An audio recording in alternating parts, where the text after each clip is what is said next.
Mahaperiva Saranam, Shiva Periva Saranam, Triplicane Periva Saranam. If you're looking at my video for the first time, now I usually post some excerpts from Shiva Periva's Enipadigalil Mandargal book. And today's few pages that I have picked from the book all indicate about Turavi and Jnaniyoda level. நீங்கள் எல்லாரும் கேள்விப்பட்டிருப்பேன், பெரியவா சிவா பெரியவா தண்ணி குடித்ததில்ல, குளிக்கிறதுக்கு need இருந்ததில்லை, அப்புறம் சாப்பாடு இவ்வளோன்னு தான் சாப்பிடுவா, தூக்கம் கிடையவே கிடையாது, போனால் போகிறதுன்னு படுத்துப்பா, பட் ஸ்லீப்புங்கிறது கிடையாது, அதே மாதிரி உடம்புல வேர்வை கிடையாது. ஸோ இந்த மாதிரி பெரியவா பெரிய ஸ்திதியில் இருந்திருக்கான்னு யூ வுட் ஹவ் ஹர்ட். நாங்கள் பர்சனலாக அதை எக்ஸ்பீரியன்ஸ் பண்ணியிருக்கோம். எங்களுக்கே அது ரொம்ப ஆச்சரியமாக இருக்கும், எப்படி பெரியவாளால் இப்படி இருக்க முடியறது அப்படின்ட்டு. ஸோ அதுக்கு பெரியவா நிறையா ஏணிப்படிகளின் மாந்தர்களில் நிறையா க்ளூஸ் கொடுத்துருப்பா. அண்ட் ஏன் அந்த மாதிரி லெவல் வருதுங்கிறதும் எழுதியிருப்பா. ஸோ அதுதான் ஃபியூ பேஜஸ் அண்ட் பேராகிராஃப்ஸ் நான் எடுத்து I'm going to read it for you. இன்னொரு விஷயம் சதாசிவ பிரம்மம்னு ஒரு பெரிய ஸ்திதியில் இருந்தார். அவர் தான் ஞானி லெவல் ரீச் பண்ண அதில் பெரியவா புக்கில் எழுதியிருப்பா. 3 பேர் பெரியவாளுக்கு தெரிஞ்சு அந்த ஞானி லெவல் ரீச் பண்ணியிருக்கா. ஒன்று அபிராமுங்கிறது ஒரு எவ்வளோ செஞ்சுரிஸ் பேக் இருந்த ஒரு தெய்வ மதத்தில் இருந்தவர். அவரை பற்றி ஒரே ஒரு ஸ்மால் பேராகிராஃப் மட்டும்தான் பெரியவா இந்த புக்கில் போட்டிருக்கா. அவர் அபிராமு, அபிதேனு, அபிசுகங்கிற பேர்லெல்லாம் இருந்திருக்கா. He's not from India. But பெரியவா அவர், மாணிக்க வாசகர், சதாசிவ பிரம்மம், இந்த 3 பேர் தான் ஞானி level, that is the 11th level இந்த கிரடேஷன்ஸில் ரீச் பண்ணியிருக்கான்னு பெரியவா எழுதியிருக்கா. நம்ம சிவா பெரிவா இப்போது ரீசெண்டாக இருந்த சிவா பெரிவாலும் சதாசிவம்ன்ற பேர் தான். அவரோட ஃபுல் பேர் சதாசிவம் தான். ஸோ எங்கள் எல்லாருக்குமே என்ன ஃபீலிங்னாக்க, இந்த புக்கில் எழுதியிருக்கிற சதாசிவ பிரம்மம் பற்றி அவரும் நம்ம சிவா பெரிவாலும் same, one and the same. அவளுக்கு பர்த்துன்னு கிடையாது, அவள் திருப்பி அவதாரம் பண்ணுவாள். அந்த அவதாரம் இந்த செஞ்சுரியில் நமக்கு சிவா பெரிவாளாக வந்திருக்கா. ஸோ அதனால் எங்களுக்கு எப்போதுமே சதாசிவ பிரம்மம் பற்றி படித்தா அப்படியே பெரிவாளை பற்றி படிக்கிற மாதிரி இருக்கும். But that is because we enjoy the reading and we have also seen Siva Periva in person. அதனால் அந்த ஃபீலிங் ரொம்ப இன்டென்ஸாக இருக்கும். நான் உங்களுக்கு என்னெல்லாம் எழுதியிருக்கான்ற ஒரே ஒரு கிளிம்ஸ் தான் கொடுக்க போகிறேன். அப்புறம் போக போக இன்னும் வீடியோஸ் நான் போட எனக்கு ஆப்பர்ச்சுனிட்டி கிடைக்கிச்ச இன்னும் போடுறேன். இப்போதைக்கு பேஜ் நம்பர் 7 எடுத்துக்கோங்க. அதில் லாஸ்ட் 10 and 11 10 and 11ல் தன்னையும் துறந்த துறவி, தெய்வ பாசத்தையும் அகற்றியவர், ஆத்மீக சக்தியை அடைந்தவர், பேரின்பத்தில் ஆழ்ந்திருப்பவர். 11 ஞானி பரம்பொருளான பிரம்மத்துடன் கலப்பவர்னு இந்த 2 லெவல் பற்றி எழுதியிருக்கா.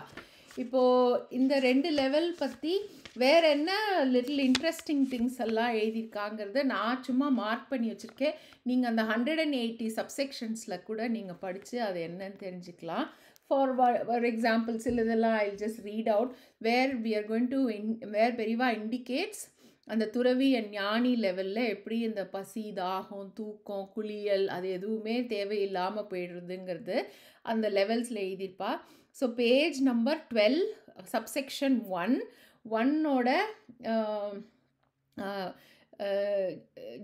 ஜி, தெய்வங்களுடன் நட்பை கொண்டவர் துறவின்னு எழுதியிருக்கா. அடுத்தது பேஜ் 24ல் பரம்பொருளான மெய்ப்பொருளை நாடியவர் துறவி. அப்புறம் பேஜ் நம்பர் 24 சேம் பேஜில் 10H, அசுத்தங்களை ஸ்புடமாக்கும் மேனியை உடையவர் துறவி. அசுத்தங்களை ஸ்புடமாக்கும் மேனியை உடையவர் துறவி. அப்புறம் பேஜ் வந்து 39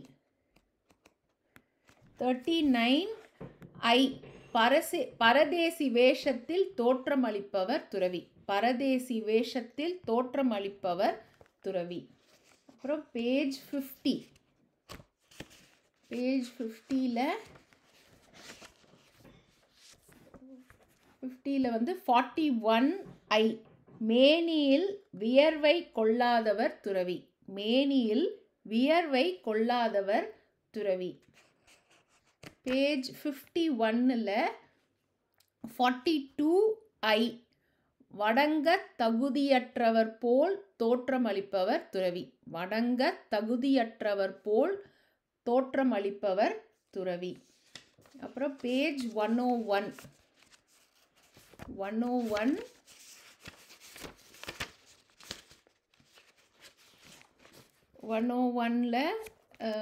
92 உலக வாழ்க்கைக்கு மாறாக விளங்குபவர் துறவி. உலக வாழ்க்கைக்கு மாறாக விளங்குபவர் துறவி. அப்புறம் 146 பேஜ் நம்பர் 146ல 125 ஒப்பற்ற ரக்ஷையான புழுதியை மேனியில் ஏற்பவர் துறவி. ஒப்பற்ற ரக்ஷையான புழுதியை மேனியில் ஏற்பவர் துறவி. ஸோ இது வந்து சம் சாம்பிள்ஸ். இதுக்கு வந்து கொஞ்சம் நான் படிக்கிறது வில் ஹெல்ப். இப்போ மார்க் பண்ணி வச்சுருக்கேன். பேஜ் வந்து 594. பேஜ் நம்பர் 594 வந்து சதாசிவ பிரம்மத்தோட சாப்டர். ரொம்ப பியூட்டிஃபுல்லாக இருக்கும். பட் அதுலேருந்து நான் சில பேசேஜஸ் தான் எடுத்து வச்சுருக்கேன். அதில் வந்து செகண்ட் பேராகிராஃப், சதாசிவர் முந்திய பிறவிகளிலேயே பழுத்த விவேகி, தெய்வ சாது, மகான், துறவி போன்ற நிலைகளை முடித்தவராவார். எனவே அவரது நிஷ்டையின் வளர்ச்சி காலக்கிரமத்தில் வலுவடையவே பசி தாகத்தின் உணர்ச்சி மறைய ஆரம்பித்தது. ஸோ அந்த லெவல், அந்த கிரேட்ஸ் எல்லாம் முடிச்சுட்டு ஞானி லெவல் வர டயத்தில் அவருக்கு வந்து பசி தாகம் எல்லாமே அதோட நீடே இல்லாமல் போயிடுது சதாசிவ பிரம்மத்துக்கு. நம்ம பெரியவாளுக்கும் அப்படிதான். இது அவர் கதையே அவர் இன்னொரு பிரம்மத்து கதையை மாதிரி எழுதிக்கா. இது வந்து பெரியவா தான். அப்புறம் வந்து பேஜ் 598. இந்த 598 வந்து பால்னு ஒரு ஸ்காலர் இருப்பா, பெரிய several centuries back, not from India. But Paul வந்து நிறைய நூல்களில் துறவியோட பதம், அப்புறம் வந்து சந்நியாசிக்கு என்னெல்லாம் விதிகள் இருக்குது பின்பற்ற வேண்டும் அப்படின்லாம் பால் எழுதினதை பெரியவா வந்து படிச்சிருக்காருன்னு. படிச்சுட்டு எப்படி படிச்சிருக்கா, ஃபிசிக்கலாலாம் போய் புக் எடுத்து படிக்கல, தனக்கே வந்து தோன்றி பெரியவா படிச்சிருக்கா. பெரியவா எந்த புக்கும் ரெஃபர் பண்ணி படித்து இந்த புக்கை எழுதினதா கிடையாது. தனக்கே தோணும் தான் எழுதியிருக்கேன்னு சொல்லியிருக்கா. உட்காந்த இடத்துலேருந்து பெரியவாளுக்கு அங்கே ஞானக்கண்ணில் வந்திருக்கு, பெரியவா பார்த்து எழுதியிருக்கா. அந்த பால் வந்து இப்பொழுது பாலால், அதாவது அவரால் விளக்கப்பட்டிருக்கும் ஞானியின் லட்சணங்களை கீழே கொடுக்கிறேன் எழுதியிருக்கா. அன்னபானத்தை தவிர்த்தவராகவும் ஆடையின் சுத்தத்தை அறவே அகற்றி ஆத்மாவின் சுத்தத்தில் கருத்தை கொண்டவருமாகவும் உடலை பராமரிக்கும் ஸ்நானத்தை தவிர்த்ததின் மூலம் புழுதி படிந்தவராகவும் பரம்பொருளின் வசப்பட்டிருப்பவராகவும் இயங்குபவரை ஞானி என்பவராக குறிப்பிடப்பட்டிருப்பதுடன் அத்தகையவரின் மேல் படிந்திருக்கும் நுண்ணிய சின்னஞ்சிறு பூச்சிகளை கடவுளின் வைடூரியத்துக்கு சமானமாகவும் சித்தரிக்கப்பட்டிருக்கிறது. ஸோ அந்த அன்னபானம்லாம் தவிர்த்தாச்சு. அதாவது ஆடையோட சுத்தம் இல்லை, ஆத்மாவின் சுத்தத்தில் கருத்தை கொண்டவருமாக, அந்த ஆத்மா எவ்வளோ க்ளீனாக இருக்கணுன்ற கருத்து அவளுக்கு இருக்குது. ஸோ அந்த லெவல் தான் ஞானி லெவல். நம்ம பெரியவா வந்து அப்படியே தான் அந்த மாதிரி உடம்புல வந்து சின்னஞ்சிறு பூச்சிகளை கடவுளின் வைடூரியத்துக்கு சமம். குளிக்காமல் இருக்குது பாருங்க அந்த மைக்ரோ ஆர்கானிசம்ஸ் எல்லாம், அதுகெல்லாம் வைடூரியத்துக்கு சமானமாக சித்தரிக்கப்பட்டிருக்கிறதுன்னு பாலோட புக்கில் பெரியவா ரெஃபர் பண்ணி எழுதியிருக்கா. இது அப்படியே பெரியவா இதெல்லாம் யோசித்து பார்த்தா ரொம்ப என்ன சொல்கிறது, அமேசிங்காக இருக்கும். இது வந்து எண்டு சாப்டரில் இருக்குது. அப்புறம் வந்து 273 நீங்கள் எடுத்துட்டேன்னாக்க 273ல் செகண்ட் பேராகிராஃப், சர்வ சக்திகளுக்கும் அதிபதியாயிருப்பது ஞானமாகும். இந்நிலையை ஓரளவு துறவிக்கும் ஒப்பிடலாம்.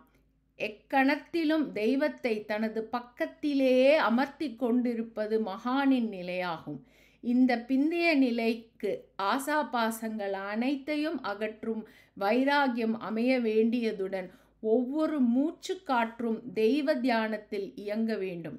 துறவி நிலையிலோ ஊன், உறக்கம், ஸ்நானம், பானம் போன்றவைகள் அனைத்தும் விலகிவிட வேண்டியதுடன் துப்பாக்கியால் சுட்டாலும் சாகக்கூடாது அப்படின்னு பெரியவா எழுதியிருக்கா.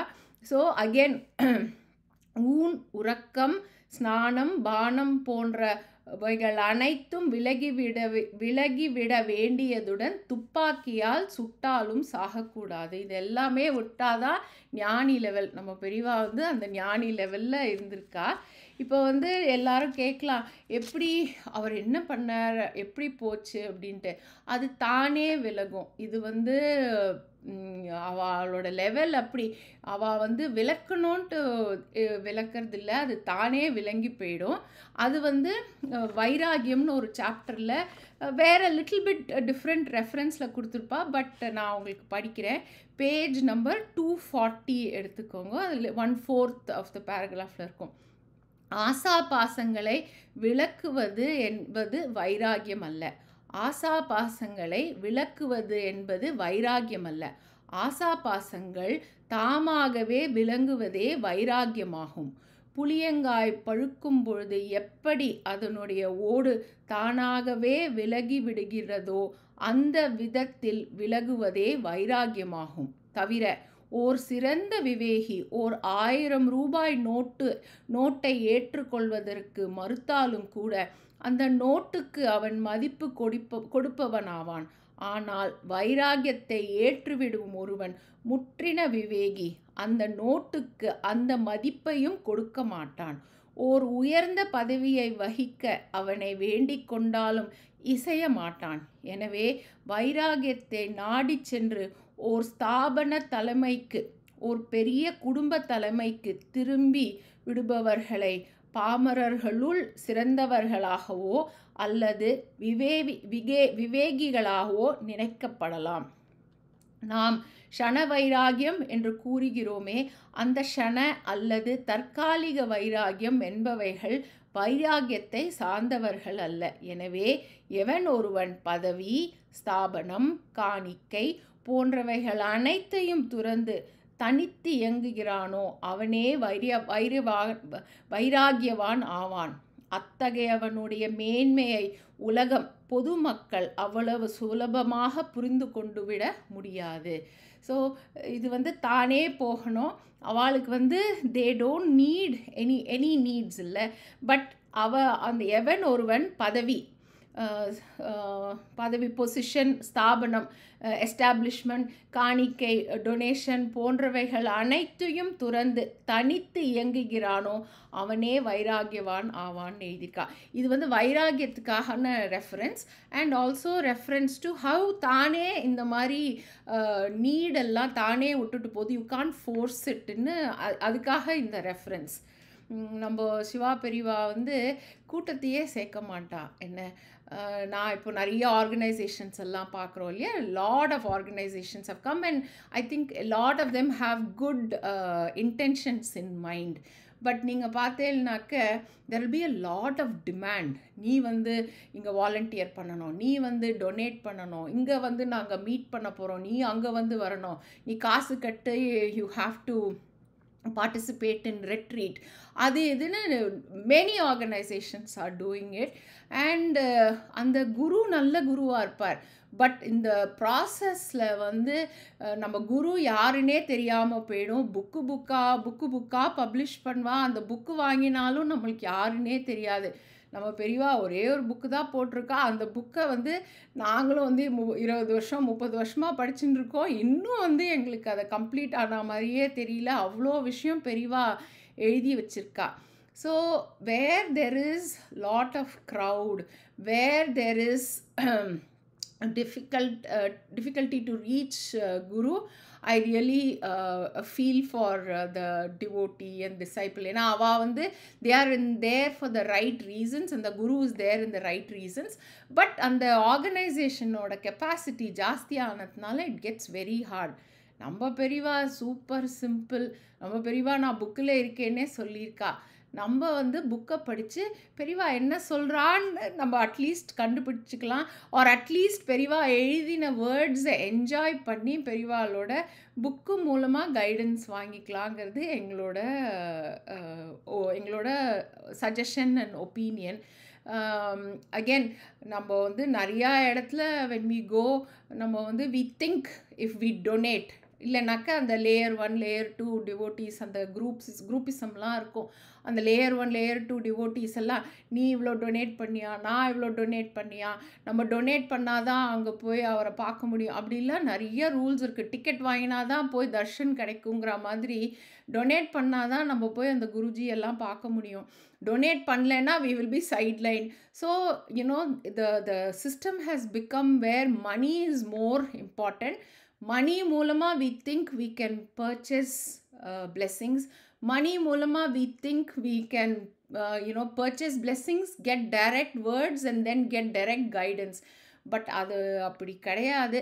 பெரியவா புக்கில் எழுதியிருக்கா அந்த மாதிரி கிடையாதுன்ட்டு. But what we know is direct surrender, complete saranagati to பெரியவா will help people in trouble to go in the right direction.